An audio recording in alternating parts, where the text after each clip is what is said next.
Kebakaran terjadi di Kampung Bukit, Kecamatan Kebayakan, Kabupaten Aceh Tengah pada Jumat 23 Januari 2026 sekitar pukul 17.10 waktu Indonesia Barat. Kalaksa BPBD Aceh Tengah Andalika menyebut si jago merah menghanguskan 6 unit rumah beserta isinya dan 2 rumah terimbas. Ya, benar sekali. Tadi sekitar jam 17.10 kami menerima kabar bahwa telah terjadi kebakaran rumah warga di Kampung Bukit, Kecamatan Kebayakan. Dengan kita terimanya input tersebut, kita terus kerahkan armada dari Posko Induk Damkar Kabupaten Aceh Tengah.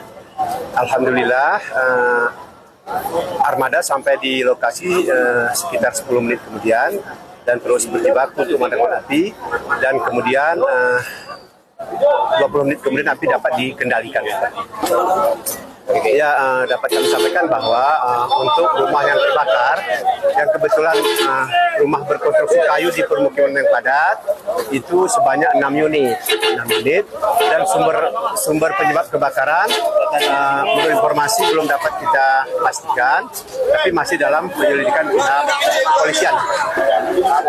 Alhamdulillah korban jiwa tidak ada, namun kami pastikan rumah yang berkonstruksi kayu terbakar berikut juga dengan segala isi yang di dalamnya. Namun ada mobil pemilik rumah yang dapat diselamatkan terlebih dahulu ketika api masih kecil. Kalau kerugian belum dapat kita sampaikan sekarang, namun kami pastikan rumah yang terbakar itu hangus terbakar itu sebanyak 6 unit dan terdampak sekitar 2 unit. Ya, seperti biasa, kita akan terus membersihkan puing-puing yang terdampak dari kebakaran ini, baik dari anggota Damkar, TRC bersama warga setempat. Insya Allah pemerintah akan segera memberikan bantuan panik terhadap saudara kita yang tertimpa musibah ini. Alfi Sahrin, RRI Takengon melaporkan.